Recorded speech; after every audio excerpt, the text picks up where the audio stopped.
저와 여러분의 삶이 우리 좀 성의 있게 합시다. 성의 있게. 저와 여러분의 삶이 우리 한밭 제일교회가 우리 메리시 중심이라 불리는 대전 땅이 우리 조국교회와 대한민국이 세계 선교와 세계 교회가 됩니다. 잘 됩니다. 갈수록 더 잘 됩니다. 한번 시작. 됩니다. 잘 됩니다. 갈수록 더 잘 됩니다. 됩니다. 잘 됩니다. 갈수록 더 잘 됩니다. 됩니다. 잘 됩니다. 갈수록 더 잘 됩니다. 있을지어다 그대로 되니라 좋았더라 선포합니다. 시작. 있을지어다 그대로 되니라 좋았더라. 있을지어다 그대로 되니라 좋았더라. 있을지어다 그대로 되니라 좋았더라. 할렐루야. 하나님 말씀 로마서 8장 12절에서 17절 말씀입니다.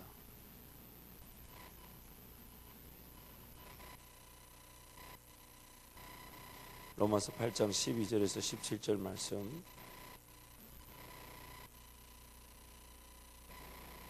우리 한 목소리로 하나님 말씀을 선포합니다. 그러므로 형제들아 우리가 빚진 자로 돼 육신에게 져서 육신대로 살 것이 아니니라. 너희가 육신대로 살면 반드시 죽을 것이로되 영으로서 몸의 행실을 죽이면 살리니 무릇 하나님의 영으로 인도함을 받는 사람은 곧 하나님의 아들이라. 너희는 다시 무소하는 종의 영을 받지 아니하고 양자의 영을 받았으므로 우리가 아빠 아버지라고 부르짖느니라. 성령이 친히 우리의 영과 더불어 우리가 하나님의 자녀인 것을 증언하시나니 자녀이면 또한 상속자 곧 하나님의 상속자요 그리스도와 함께한 상속자니 우리가 그와 함께 영광을 받기 위하여 고난도 함께 받아야 할 것이니라. 아멘. 죽음에 대해서 논하면서 위에 불 한번 확인 한번 해줘. 여기 또 꺼져 있네. 죽음에 대해서 성경은 계속 논하고 있으면서 죽음 그 자체 내에서의 어떤 방법이 있다라고 말하지 않습니다. 무슨 얘기냐면 어떤 사람이 구덩이에 빠졌다고 생각해 봅시다.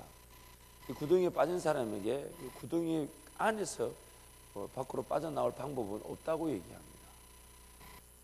어떤 그 자체가 삶의 그 자체의 그 법 아래 갇혀 있기 때문에 그 법 아래 갇혀 있는 사람이 그 법에서 빠져나올 방법은 없다라는 것이 이제 성경의 선포입니다. 좀 더 쉽게 표현을 하자면 어떤 것이 좋을까요? 태어날 때부터 진흙 구덩이에서 태어난 사람이 진흙이 더러운 줄 알까요? 진흙을 씻어야 될 것을 알까요? 우리가 가진 오해가 여기서부터 시작됩니다. 태어날 때부터 우리를 지배하고 있는 그 분명한 그 원리들이 나를 지배하고 있는 줄을 모르는 겁니다.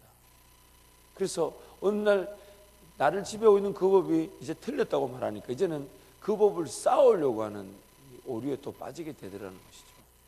그래서 자기가 틀린 것을 이제 알았다는 이유로 그 틀린 것을 내가 걸러내고 처리해내려고 하지만 하나님이 이렇게 말씀하십니다. 너는 연약하여서 그것을 할 수가 없다.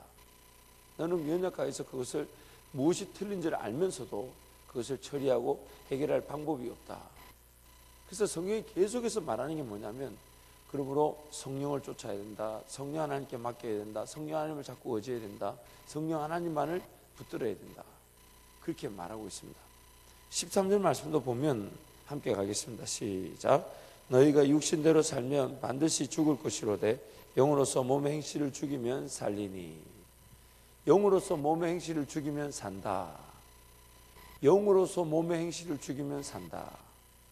무슨 말일까요? 영어로 보면 By the Spirit you put to death the misdeed of your physical life. 플래시라고도 하기도 하고 몸의 행실을 잘못된 행실을 죽음에 놓을 수 있는 방법은 성령밖에 없다 이런 뜻입니다. 그러니까 여러분 오늘 우리 삶에 우리 자신들을 이기려고 하는 그런 습성들이 우리한테 있는데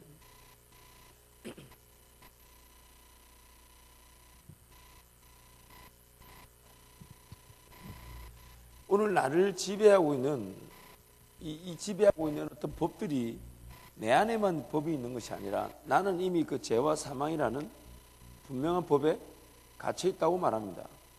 그런데 제가 종종 쓰는 표현이 있어요. 마치 감옥에 갇혀 있는 나 자신을 발견하게 되죠. 그래서 감옥에 갇혀 있는 나 자신을 발견할 때마다 우리는 어떤 현상을 벌이게 되냐면, 아, 내가 이제 감옥에 갇혔구나를 아는 게 구원입니다.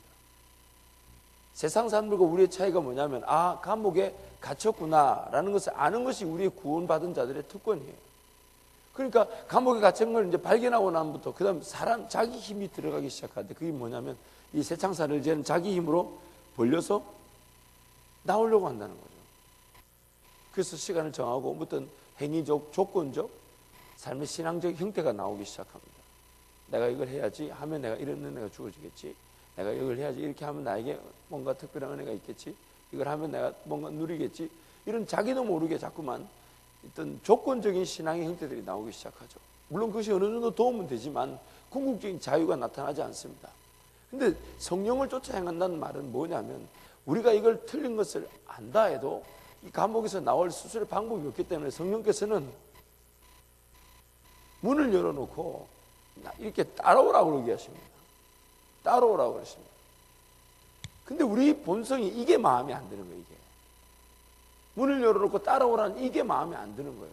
그러니까 자꾸 뭐라 하냐면, 하나님 조금만 기다려 주십시오. 제가 제 스스로가 조금 이겨져 가고 있습니다. 제 스스로를 극복하고 있습니다. 제 스스로를 조금 누르고 있습니다. 통제하고 있습니다. 다스리고 있습니다.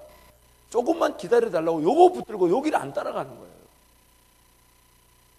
내가 영적으로 깨어있다는 것은 무엇을 뜻하냐면, 영적 깨어있으면 이 엄청난 은혜가 무엇을 뜻하는 거냐면, 성령님께서 나를 인도해 가실 때에 내 삶에 내가 몰랐던 길을 가자 하실 수가 있다는 겁니다. 그러나 그것이 깨어있지 않으면 결코 누릴 수가 없어요. 근데 그 길을 안 따라가면 나에게 해방감이라는 건 없습니다. 이 문을 열어놓고 따라오라 그러시는데, 우리는 자꾸만 새창살을 붙들고 그걸 내가 이겨보고 내가 통제하고 내가 다스려서 내가 벗어나고 싶은, 분명히 틀렸으면 아니까. 근데 여기에 시간이 들어갔죠. 물질이 들어갔죠. 삶이 들어갔죠. 그러니까 당장 그것조차 또 내려놓기도 쉽지 않은 거예요. 나중에는 성령을 쫓아가자는, 분명히 문을 열고 가자는 그 길에서 내가 시간과 물질을 공유를 드리는 이건 놓기가 근데 또 쉽지가 않은 거예요. 내가 그렇게 헌신했는데, 내가 그렇게 쌓아놨는데, 내가 그렇게 그 조직을 세워뒀는데, 내가 그렇게 단체를 만들어 뒀는데, 내가 이 사업을 일구어 왔는데, 내 삶이 지금 하나님을 이만큼 세워줘 왔는데 갑자기 주님이 어디 전혀 뜻밖의 길을 가자 하시면 못 가는 거예요. 어휴, 주님 왜 쓸모없는 이상한 얘기를 그렇게 하십니까? 오늘 우리 삶의 최대 관건이 뭐냐면, 오늘이라도 내 삶을 주관하시는 분이 성령이십니다. 그리고 그 성령이 어느 길이든 나를 인도해 가시는 그 길이 유일한 해방의 길이고 은혜의 길입니다. 성령 하나님, 오늘도 어느 길로 나를 인도하기를 원하십니까? 이게 바로 우리가 누리는 은혜입니다. 우리가 누리는 은혜입니다. 아멘 안 하잖아. 우리가 누리는 은혜입니다. 어제까지 내가 이 일을 해왔다 할지라도 오늘 주님 이거 내려놓으라 하시면 내려놓는 것이 은혜인 줄 아는 것, 바로 그것이 우리가 누리는 해방입니다. 그게 부담스러운 거예요. 이게 부담스러운 거예요. 그러나 성령께서 나를 인도하게 하시는, 문을 열어놓고 인도하시는, 나오라 할 때 따라 나가는 그 은혜를 누리지 않으면 우리는 뭔가 잘못된 법이 뭔지 알면서도 그거 붙들고 늘어집니다. 내가 세상사를 내 힘으로 벌려서 혹은 그 감옥을 내 방법으로 탈출하고 싶어요. 그러나 이미 7장에서 사도 바울이 뭐라고 합니까? 탈출이 안 된다 그래요. 그 자체를 싸움이라 그러고, 싸움에 빠지는 순간 나는 이미 죄와 사망의 법 아래로 도로 끌려져 간다고 얘기합니다. 23절 말씀 보세요. 7장 23절 함께 합니다. 시작. 내 지체 속에서 한 다른 법이 내 마음의 법과 싸워 내 지체 속에 있는 죄의 법으로 나를 사로잡는 것을 보는도다. 뭐가 틀렸는지 알았어요. 그래서 죄의 법, 성령의 법 사이에서 성령의 법을 따르고자 죄의 법을 막 처리하려고 하는, 성령의 법을 따르고자 하는 마음으로 통제하고 다스리고 나를 이겨보려는 죄의 법을 싸워 이기려는 그 순간, 싸우면 싸울수록 오히려 죄의 법 아래로 어떻게 된다고요? 사로잡히게 됩니다. 성령으로만이 죽일 몸이 죽여질 수 있습니다. 성령으로만이 이겨야 될 죄의 법을, 사망의 법을 이길 수 있습니다. 성령으로만이 내가 가보지 않은 그 은혜와 자유와 쉼의 길을 걸어갈 수가 있습니다. 성령으로만이. 그래서 신앙은 결코 부담을 가질 수가 없습니다. 하나님을 섬긴다는 건 부담이 되어서는 안 됩니다. 뭔가 내려놓는 그 일이 즐거움이 되어야 되고, 내가 주님을 따르기 위해 포기하는 일이 기쁨이 되어야 되고, 내가 주님을 섬기기 위하여 전적인 내 권리를 포기하는 것이 지극히 당연한 일이 되어야 됩니다. 그 지극히 당연한 일이 되지 않는 이유가 뭐냐면, 내 방법이 이미 내 삶 가운데, 내 시간이, 내 물질이 이미, 내 가치가, 내가 소중하게 여기는 그 모든 이미 내 방법에 쏟아 부어져 있기 때문에, 나중에는 그 붙들고 있는 것인지도 모른 채 주님보다 더 귀하게 되죠. 오늘이라도 내 삶의 가장 관건은, 나를 자유케 하실 수 있는 것은 성령 하나님 한 분밖에 없다는 겁니다. 나를 새롭게 하실 수 있는 것은 성령 하나님밖에 없다는 겁니다. 그리고 그 성령 하나님의 인도하심의 길을 나는 전혀 알지 못한다. 그래서 매 순간 귀를 기울이고 하나님 은혜를 구하고 깨어 있으므로 하나님 기도하면서 말씀을 보는 이유가 뭐냐? 성령께서 나를 인도하실 그 자유와 해방은 내가 전혀 알지 못하는 길이기 때문에, 그 하나님 앞에 내가 깨어서 내 삶을 내어드리는 외에는, 맡겨드리는 건 다른 방법이 없습니다. 그래서 성령 하나님께 전적으로 깨어 맡겨드리는 것입니다. 성령 하나님만을 전적으로 의지하는 것입니다. 성령 하나님께 모든 방법이 달려 있습니다. 그래서 그 성령 하나님을 쫓아갈 때에 비로소야 죽어야 될 내 몸이, 내 행실이 죽어지게 됩니다. 그 성령 하나님께 맡겨드리고, 성령 하나님께 모든 뜻을 구하고. 그래서 누차 여러분한테 자주 썼던 예화인데요, 어떤 집사님이 새벽에 나오셨다가 그날 아브라함에 대한 설교를 새벽에 잘 나오시지, 아니 그날 새벽 처음 본 것 같아요. 그날 새벽 처음 나오셔서 그날 전했던 말씀이 아브라함이 이삭을 바치는 창세기 22장, 칼을 빼어 이삭을 바치라는 그 순종의 말씀을 듣고, 그렇게 적용할 게 아닌데 자기 혼자서 자기 사업을 내려놓기로 작정하고 뜻을 물었습니다. 하나님, 이 순간 이 사업이 제가 지난 10년을 쏟아부었던 시간과 물질의 결과지만, 이것도 오늘 내려놓으라 하시면 내려놓겠습니다. 제가 어떻게 하면 내려놓을 수 있을까? 그런 감동이 있어서 내려놓으려고 하다가, 하나님 지혜를 주십시오. 내려놓는 것도 제 방법대로 안 되니까. 근데 그때 기도하면서 문득 든 생각이, 그럼 하나님, 제가 받을 돈이 있고 줄 돈이 있는데, 그래서 자기가 계산을 해봤대요. 그래서 줄 돈이 외상이진 게 있잖아요. 원단값이나 뭐 하청업체 주는 거, 이런 줄 돈을 계산해 보니까 받을 돈만 들어오면 줄 돈이 딱 갚아지더래요. 그리고 건물을 팔고 이렇게 정리가 되면 직원들 월급도 다 주고, 자기 손에는 딱 계산해 보니까 거의 2분, 즉 제로 포인트가 되더래요. 잃을 것도 없고 얻을 것도 없고, 지금 내려놓으라 하신가 보다. 그래서 하나님, 받을 돈이 딱 들어오면 그냥 제가 이거 빅부터 갚겠습니다. 근데 일주일 만에 받을 돈이 다 들어왔어요. 하청업체들이 아무 생각 없이 돈을 그동안 밀려서 미안합니다 이러면서 돈 막 갖다 주대. 원래 그 돈이 들어오지 않을 만한 돈도 있대요. 그냥 깔아놓고 하는 그 업계에서는 그렇게 얘기합니다. 깔아놓고 안 갚아도 되는 돈. 계속 거래를 하니까. 근데 그 돈까지 다 들어왔어요. 들어온 족족 자기는 그냥 줘야 될 돈도 우선순위를 줘서 다 줬대요. 2주 만에 회사를 정리했습니다. 직원이 80명이었어요. 2주 만에 회사를 정리했습니다. 그거 난 뭐부터 하면 좋을까요? 그때부터 자기는 완전히 삶을 내려놨습니다. 그래서 그때부터 새벽을 깨울 수밖에 없더래요. 왜냐하면 정말 뭐 해야 될지를 몰라가지고. 그래서 새벽을 깨우고 살았는데, 나중에 하나님 뜻밖의 그 커피숍을 열게 하시고, 나중에 그 커피숍을 정말 뜻밖의 자리에서 누구에게 팔게 되고, 그리고 지금은 선교지로 나가셨습니다. 더 이상 하나님을 내가 의심할 수 없다 그러시면서 선교지로 나가셨습니다. 커피숍을 무려 10억에 팔았습니다. 그리고 그 돈 들고 선교지 나가셨어요. 그때부터 그 자녀들은요, 더 하나님 앞에 영적 독립심을 가지게 되었고, 더 큰 꿈을 꿀 수 있는 계기가 되었어요.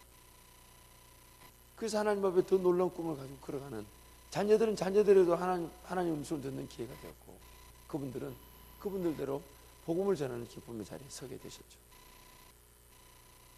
마지막에 선교사 됐다 그러니까 사람들이 별로 안 좋아해요.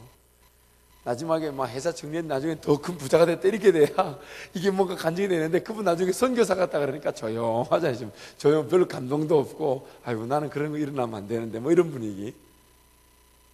진정한 가치를 모르는 거죠. 근데 그분 평생에 하시는 고백이 뭐냐면, 정말 이것이 선교사로 나올 줄도 자기는 몰랐지만, 그러나 이런 확신 속에서 하나님의 임재 가운데서 발을 안 걸으면 걸을 수 있다는 것이 행복합니다. 그게 그분의 고백이에요. 언제든지 어느 때든지 성령께서 내 길을 인도하시면서 내가 주의 은혜와 확신 속에서, 임재 속에서 한 걸음 내딛는 이 발자국이 정말 하나님 나와 함께 하신다는 은혜의 발자국이라는 확신이 있다는 것이 너무 행복하다는 거예요. 너무 행복하다는 거예요. 이게 정말 내가 제대로 가는 건지, 이렇게 가면 제대로 가도 되는 건지, 정말 내가 어쩔 수 없이 가는 건지, 아니면 할 수 있는 게 없으니까 하는 건지, 이런 수준이 아니라 정말 이 발걸음이 하나님 인도하신다는 확신과 임재 속에 걸어간다는 게, 그게 너무 행복하다는 거예요.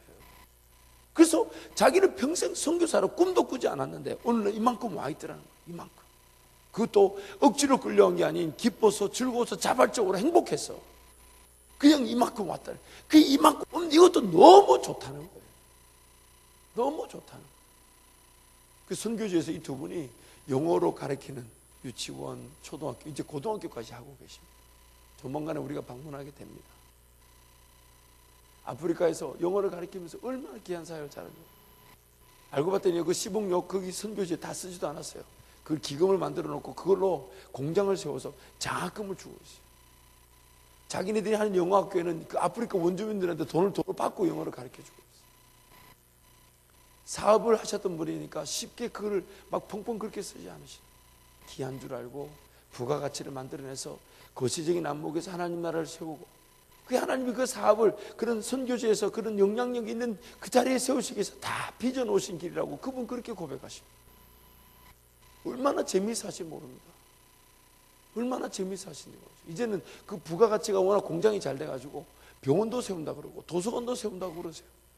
일절 누구한테 도움도 구하지 않으세요. 자비랑도 보통 그런 은혜의 자비랑이 없어요. 얼마나 행복한지 모르요.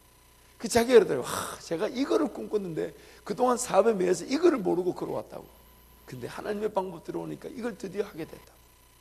그런 고백을 하시면서 얼마나 행복해 하시는지 모르요. 제가 그 얘기를 듣기만 들어도 보통 행복한 게. 여러분, 오늘 우리가 새롭게 거듭날 수 있고 우리 길을 인도할 수 있는 것은 성령밖에 없습니다. 근데 그분께 전적인 의탁을 하지 않으면, 의중간한 의탁, 또 갑자기 조용한 분위기, 나는 아니라는 듯이, 어중간한 의탁이란 말이 나오니까 나는 아니라는 듯이 가만히 이렇게, 어중간한 의탁만큼 피곤한 일이 없어요. 전적으로 하나님을 의지하는 것 외에 다른 방법이 없습니다. 어중간한 의탁만큼 정말 불행한 일이 없습니다. 이것도 아니고 저것도 아니고, 주님을 쫓는 것도 아니고, 주님을 쫓는다면서 세상을 살아가는 것도 아니고, 내 삶에 철저한 하나님의 인도하심은 내 방법에 있지 않습니다. 성령 하나님만이 아십니다. 성령 하나님만이 아십니다. 지금 내가 이렇게 걸어가는 자리에서 오늘 나에게 필요한 것은 이 길을 성령께서 나를 위해 열어주셨고, 이 길 나와 함께하고 계시며 이 길에 주의 은혜를 맛보게 될 것이라는 그런 기대와 임재 속에 걸어가는 것이 가장 행복한 것입니다. 그래서 그 일을 위해서 엎드리는 거죠. 삶이 삶처럼 여겨지지 않는 겁니다. 어느 순간 어디에 있든지 기다리고 인내하고, 그러면서 엎드리는, 하나님 이 가도기를 보내서 정말 하나님의 뜻에 맞는 전적 의탁의 길만을 걸어가게 도와주십시오. 전적 의탁의 길을 걸어가게 도와주십시오. 그래서 노트에다 좀 써놓으십시오. 전적 의탁이냐 어중간한 의탁이냐. 전적 의탁이냐 어중간한 의탁이냐. 하나님께서 지금 우리에게 늘 물으시는 겁니다. 전적인 의탁이냐 어중간한 의탁이냐.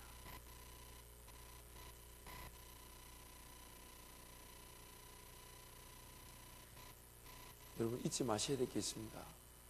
우리가 죄를 짓고 정말 그 예수 그리스도 이름을 의지한다는 것이 쉽지 않을 때가 있습니다.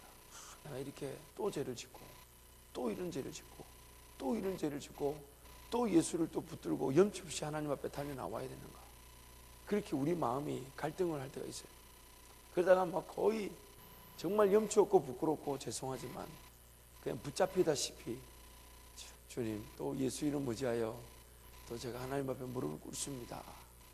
그렇게 하나님 앞에 고백을 한다는 것은 우리 내적 이 내부 안에서 엄청난 갈등 구조가 있었던 것이기도 하지만 한편으로 보면 성령의 엄청난 붙잡으심과 인도하심이 있었다는 결과입니다. 성령께서 내 안에서 그 죄로 말미암아 그 죄책감과 그 죄의 무게와 죄의 법의 힘에 눌려가지고 정말 하나님을 결코 인정하고 부를 수 없는 그 타락한 위치에 있었던 자를 정말 염치 없고 부끄러워서 죄송해서 감히 예수 이름을 어떻게 내가 붙들까 하는 그 순간에 성령께서 우리를 끝까지 붙잡으시고 도우셔서 끌고 나오셨기 때문에 오늘 부끄럽고 염치 없지만 또 예수 이름 붙잡고 은혜를 구하는 것이라면 성령의 그 내적 역사하심에 엄청난 능력이 이미 우리한테 있다는 것입니다. 있다는 것입니다. 그 죄로 말미암아 그 헤맬 수밖에 없는 그 인생이 성령의 전적인 의탁하심에 따라서 인도하심에 따라서 그 부끄럽고 연약함을 무릅쓰고 이 자리에 왔다는 것은 가만히 내버려두면 그 죄책감과 죄의 무게 때문에 나란 인간은 정말 안 되라고 그 더 죄의 자리로 또 죄의 법 아래 사로잡힐 수밖에 없는 그 인생을 기도의 자리로 끌고 오셨다는 것은 성령이 그만큼 큰 능력을 가지고 우리 가운데 역사하셨다는 증거인 것입니다. 그렇다면 그 성령 하나님을 이제 간과해서는 안 됩니다. 성령께서 나를 철저하게 인도하실 새로운 길이 이미 열려져 있다는 뜻이고 성령이 어떤 길이 있든 나를 보호하시며 다시 세우시겠다는 분명한 역사인 것입니다. 그러므로 성령의 능력을 간과하지 마시고 성령 하나님 의지해서 자꾸 맡겨드리십시오. 자꾸 맡겨드리십시오. 전적으로 의탁해서 내가 지금 있는 이 자리에서 모든 걸 다 잃어버리고 죽으면 죽을지언정 성령 하나님 그분의 은혜에 사로잡히기를 사모하십시오. 기대하십시오. 바라십시오. 은혜를 구하십시오. 그래서 깨어서 성령 하나님만을 초점을 두고 성령 하나님께 모든 관심을 내어드리고 성령 하나님 그분을 더욱더 의지할 때에 나에게 지금 없는 방법이 주어질 것이고 나에게 없는 지혜가 나타날 것이고 내가 몰랐던 길이 열려질 것이고 나만이 걸어갈 그 은혜의 길이 나타나게 될 것입니다. 나타나게 될 것입니다. 그리고 그 길에서 우리는 해방을 누리게 됩니다. 자유를 누리게 됩니다. 쉽게 포기하지 않게 하실 것이나 너무 힘이 들어가서 바들바들 떨게도 안 하실 것입니다. 쉽게 푹푹 내려놓지 않게 하실 것이나 너무 내 힘이 들어가서 막 무게를 느끼지 않게 하실 것입니다. 그 길 걸어가면서 정말 성령께서 주시는 그 해방을 우리는 맛보게 됩니다. 잊지 마십시오. 오늘 이 자리까지 나오도록 역사하신 분이 우리 하나님이십니다. 우리 성령께서 은혜를 베푸시고 능력을 베푸신 결과가 오늘 이 자리까지 나온 것입니다. 그렇다면 그 성령께 더 깨어 맡겨드림으로써 우리만이 걸어갈 은혜와 해방의 길을 걸어가게 될 줄 믿습니다. 기도하겠습니다. 하나님 아버지 감사합니다. 하나님 아버지 감사합니다.